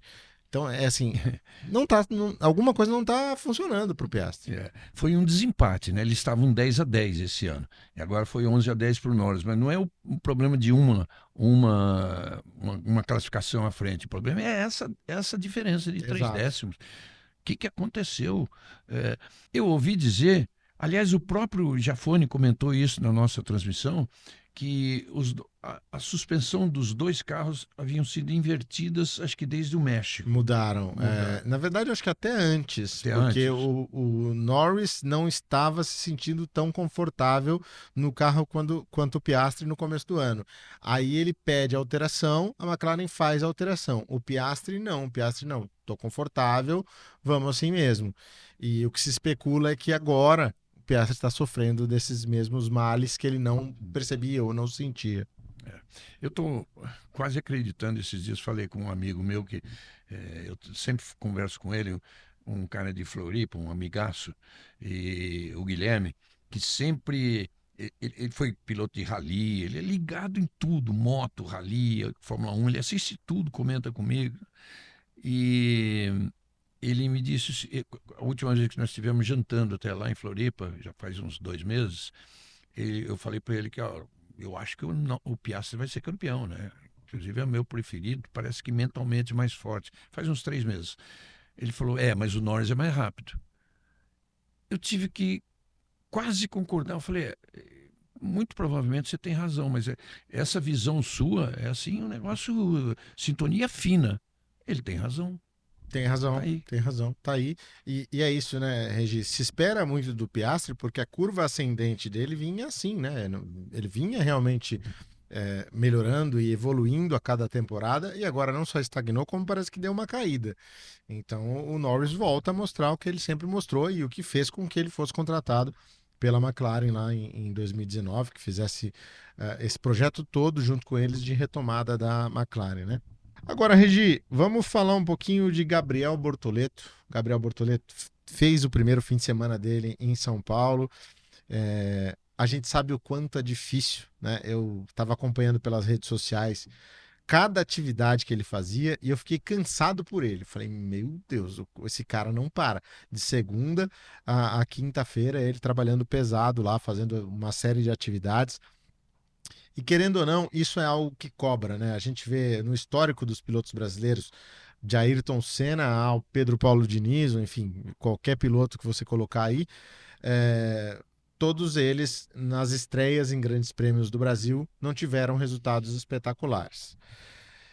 Eu acho que foi um fim de semana mais para ensinar o Gabriel Bortoleto como administrar toda essa pressão que a gente citou aqui, do que qualquer outra coisa, né? Então, assim, é aquela coisa, quando eu venço, ótimo, quando eu perco, eu aprendo. Acho que é essa mentalidade para ele, né? Acho que é por aí, eu confio que ele esteja pensando dessa forma e ajudado pelo pai, pelo irmão, pelos amigos, né, que são pessoas do automobilismo. Eu acredito que ele esteja pensando assim, ele que é muito equilibrado. Mas veja só, a semana toda eu acompanhei as coisas que aconteceram na semana. Imagine para mim como é que foi essa semana. Sim, também. Todos os pilotos sendo obrigados a isso, aquilo. Tem aquele dia da quarta-feira que dá uma entrevista numa sala, sai, entra na outra, sai, entra na outra. Sei lá quantas vezes, 10, 15 vezes, 15 entrevistas seguidas. Todo piloto passa por isso. Agora, no caso do Gabriel, é um estreante numa pista que ele não conhecia. O fato de ter andado lá de Stock Car 3 anos atrás, numa prova de dupla em que o que valeu foi o treino, porque quando ele largou já teve problema, bateram no carro dele, quer dizer, ele não fez a corrida. O grande problema, eu acho, Thiago, por mais equilibrado que ele seja, não falei com ele depois da corrida, por mais equilibrado que ele seja, ele estava no Brasil. primeira vez dele no Brasil. Ele se sentiu mais. Ele dizia que era um fim de semana normal, mas talvez mesmo sem saber isso conscientemente, não era. Né? Ele exigia muito dele um bom resultado no Brasil, em Interlagos, na primeira vez que ele corria aí diante de um público um público, e surpreendeu. Eu cansei de ver, eu estava no box dele quando ele saía lá fora e via aqueles aplausos, aquela ovação toda, ele voltava para dentro e falei, gente, o que é isso que está acontecendo? Ele falou para mim, falou para os patrocinadores, falou ali para o dono da equipe, falou para o pai dele, que é isso que está acontecendo? Quer dizer, ele também não tinha a dimensão do quanto aconteceria essa recepção a ele. Tudo isso, ao contrário de abalar, não é abalar, porque ele não se deixa abalar, o foco dele é muito grande. Mas, repito, ainda que ele não tenha consciência disso, mas o subconsciente exigia dele uma ótima atuação. Pior ainda, ao ver que a Sauber veio com um bom carro. Durante a corrida toda, cada ultrapassagem que o Hülkenberg fazia, o Sérgio falava assim, Regi, olha aí o Hülkenberg, tipo assim, satisfeito pelo Hülkenberg, mas dizendo assim, se o Bortoleto tivesse aqui. Isso, inclusive, para mim, foi a batida na primeira volta. Sim. Não foi culpa nenhuma dele, foi do Stroll, mas talvez ele tivesse demorando um pouco mais para tentar essa ultrapassagem. Mas ele, como teve que largar lá atrás, numa posição que... E fez uma boa largada, hein? Uma boa largada. Boa largada. Uma posição que ele sabia que ele tinha mais a ganhar. Ganhou 3 posições naquela meia volta. Então ele falou, bom, é isso que eu tenho que fazer. Vou arriscar mesmo, porque a hora que eu estiver no meio do grid, vamos lá, em 10º, nem tanto, mas 12º, 11º, aí eu vou poder fazer uma corrida mais tranquila, porque eu tenho carro para isso. Eu acho que tudo isso, sabe? Tudo isso assim que ele pensou antes da corrida, e aí, pô, eu tenho carro para chegar entre os 10, para marcar ponto no Brasil, na estreia. A gente sabe do histórico das estreias de pilotos brasileiros no GP do Brasil, todos negativos, todos abandonaram, todos. Até a Glenda Kozlovski fez esse levantamento e deu no Show do Esporte.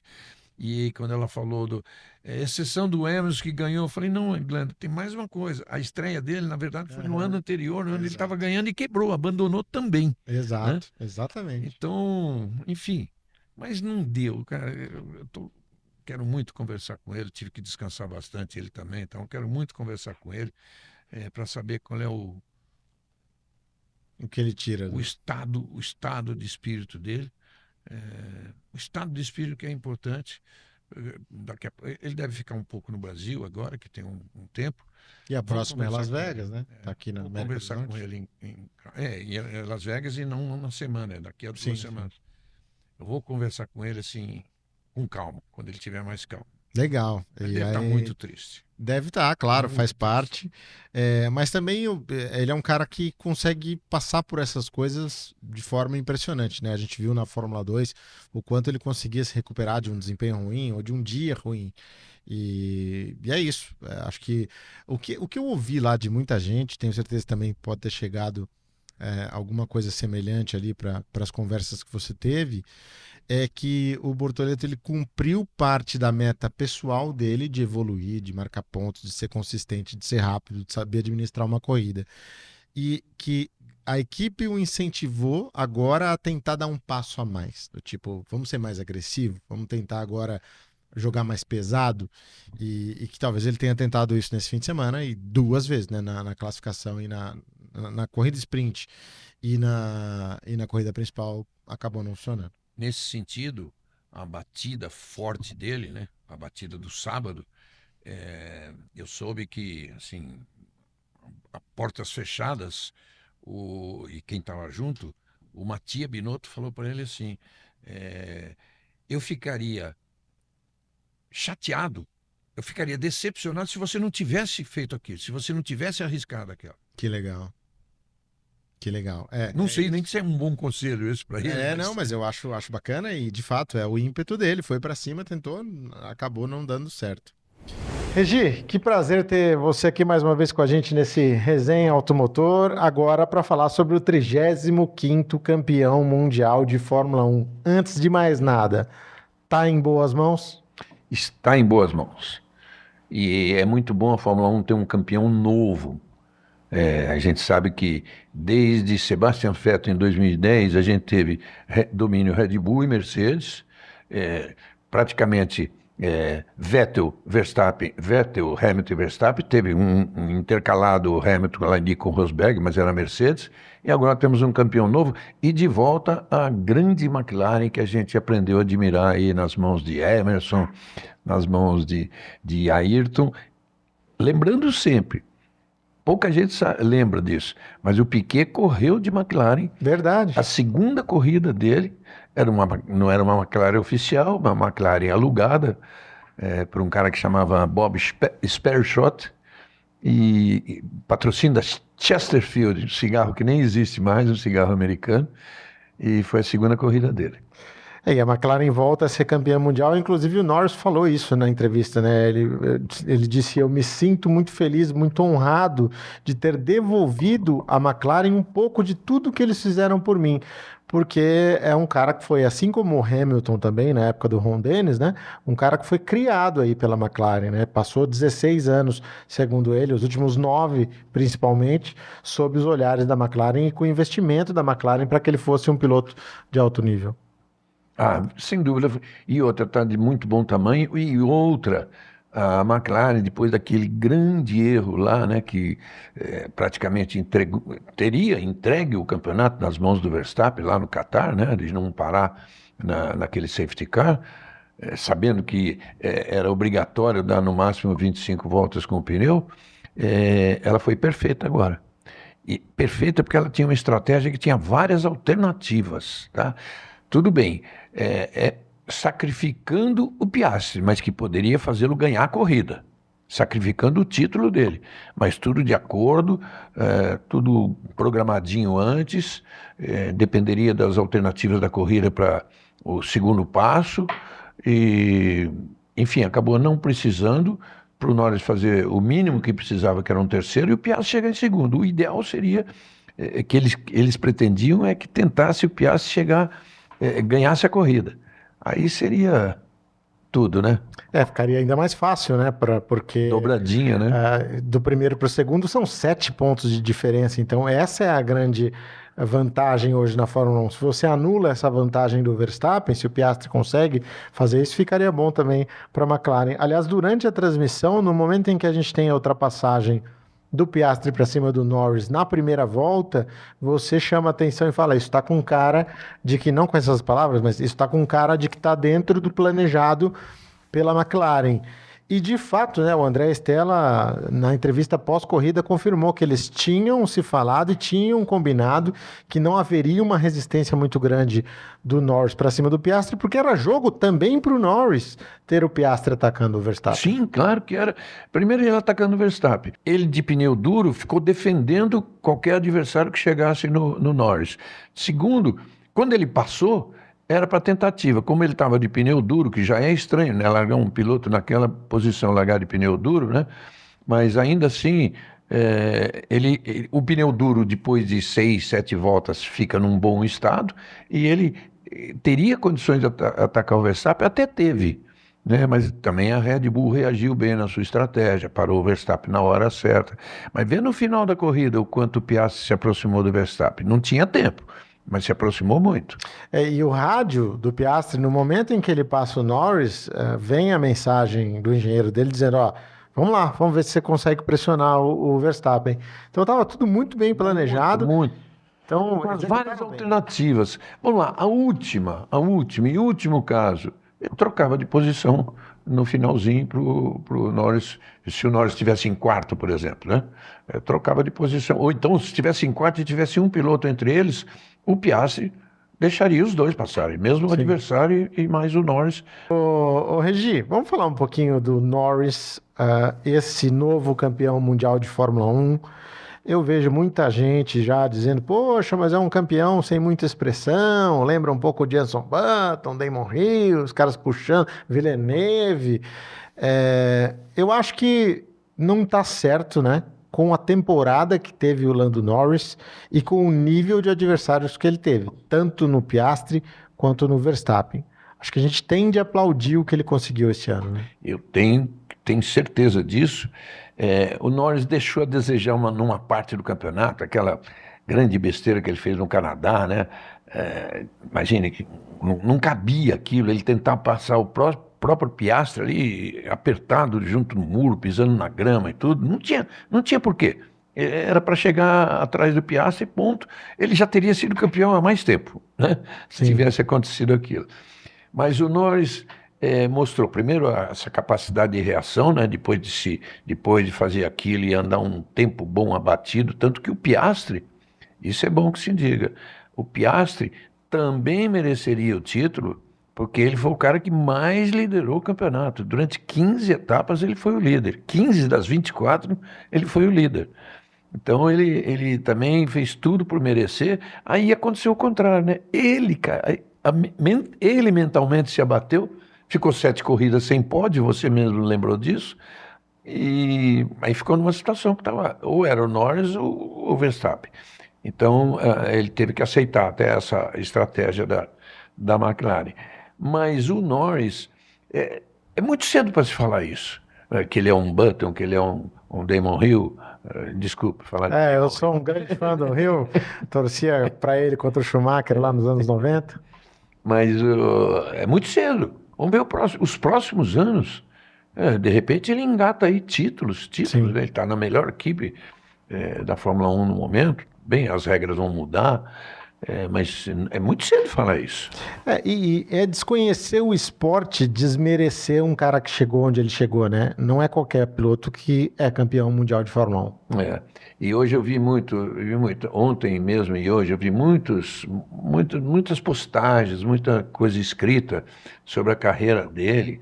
Cara, esse menino desde o kart, ele fez muita coisa, muita coisa.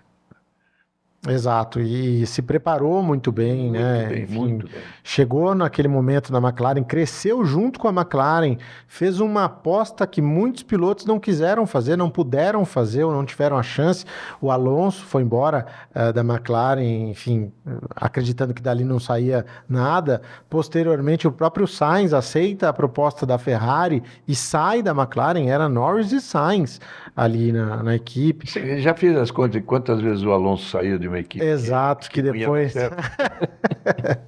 Pois é, então... Voltando ao Norris, Thiago, vale lembrar uma coisa super importante que foi lembrado durante a corrida. Eu já estava nos meus planos de falar isso, mas o Zé Mário Dias, inclusive, mandou essa mensagem para mim, que o Adam Norris, num determinado momento, quando ele começou a apostar mesmo na carreira do Norris já nos carros, né? Depois do kart, ele contratou o Felipe Nasser, o Luiz Felipe Nasser. O Nasser estava na GP2 e foi um coach importante do Norris. O Norris não esquece disso, como não esquece, fez questão de homenagear no Brasil o Gil de Ferran. Muito legal isso da parte dele. Duas pessoas que foram importantes aí no caminho do Lando Norris, cada um na sua função, né? O Nasser mais na pista mesmo, como coach ali, andando de Fórmula 2 junto com o Lando Norris para ele pegar a mão, e o Gil de Ferran como um grande mentor. Você está acompanhando aqui com a gente o Resenha Automotor, com o apoio do BRB, o Banco de Brasília. Estava ouvindo, Regi, as voltas finais também na narração do Alex Jakes, que é o locutor da F1 TV, e no final ali ele deixa muito claro com uma frase, ele diz: para você ser campeão do mundo é importante que no final você ainda esteja de pé. E eu queria te ouvir sobre isso, porque antes a gente falava de um calendário de 16 corridas, então era muito mais rápido, muito mais, as coisas aconteciam de forma muito mais dinâmica. Falamos de um de 24, então deu tempo de a gente ter um Piastri forte, um Verstappen forte, um Norris forte. Então acho que cada vez mais vai mudar a percepção, né? O campeonato é muito longo. E já entro no assunto que eu gostaria de entrar com você. Não pode baixar a guarda, como fez o Verstappen lá na Espanha, como fez em alguns momentos. Então, assim, se ele tivesse mantido o foco ali de que as coisas iam acontecer, talvez pudesse ter até levado esse título. Legal, né? Isso é um dado novo, né? É super importante manter a cabeça no lugar o tempo todo. São 24 corridas, é um ano. Você viu os altos e baixos de todos eles. Você viu o Verstappen com 104 pontos atrás dizer mesmo, claramente, publicamente, que não, o campeonato para mim, eu vou pensar no ano que vem. Então. Em Budapeste ele chegou a dizer, a gente não vence mais nenhuma corrida esse ano. Olha só, não vence mais nenhuma corrida, né? A ponto de fazer aquela besteira na Espanha, que eu vi um Instagram muito legal de um repórter, que eu não sei quem não aparece o repórter perguntando para ele sobre aquilo, né? E ele se abala, né? Nossa, ele se abala e aí ele vira o Verstappen de antes, né? Do Velho Testamento. Não é mais o Verstappen paz e amor. Uhum. Ele fala, pô, tem tanta coisa para me perguntar, você vai perguntar isso para o repórter, né? E o repórter ainda fala, não, mas isso aqui é importante, mas você vai insistir nisso. Uhum. Você vê que abalou mesmo. Sim. Sabe que aquilo era uma das coisas que poderia ter feito dele um campeão. Mas e quantas coisas poderiam ter feito do Piastri e do Norris um campeão? Sem dúvida, sem dúvida. Isso também precisa ser colocado na conta, né? O Norris quebrou um motor, o Norris foi desclassificado de uma prova, o Piastri também desclassificado dessa mesma prova, o Piastri bateu sozinho lá em Baku, então são vários detalhes aí que se você quiser, você faz uma conta que você coloca qualquer um como campeão mundial. Você consegue chegar nessa conta. Em qualquer ano do campeonato da história. Exato, exatamente. Então, claro, termina 2 pontos, aí você faz aquela conta lá da Espanha, mas eu acho que de qualquer forma o que fica é um aprendizado também, né? A gente está falando de um tetracampeão do mundo, um cara de 28 anos de idade, um dos maiores vencedores aí da história da Fórmula 1, mas ainda tem espaço para aprender e eu acho que o que ele vai carregar desse ano vai fazer ele mais forte ainda no ano que vem. Eu estava vendo uma estatística, nunca um piloto que conseguiu 10 pódios consecutivos tinha deixado de vencer o campeonato. E mas, foi o que aconteceu. Por outro lado, você mesmo falou, exato. Nunca alguém que tivesse 104 pontos de desvantagem naquela altura do campeonato teria vencido. Sim, sim. Então, você vê que contraste, né? Esse é Max Verstappen. É isso. Vamos ver agora o que o futuro reserva tanto para o Verstappen quanto para o Piastri e para o Lando Norris. Está acompanhando aqui com a gente o Resenha Automotor com o Reginaldo Leme, sempre com o apoio do Banco BRB, o Banco de Brasília, banco que apoia o automobilismo brasileiro e também o piloto Gabriel Bortoleto. Regi, queria te agradecer mais uma vez aqui por esse papo muito legal, sempre com o apoio do BRB, o Banco de Brasília, nossos parceiros já há alguns anos.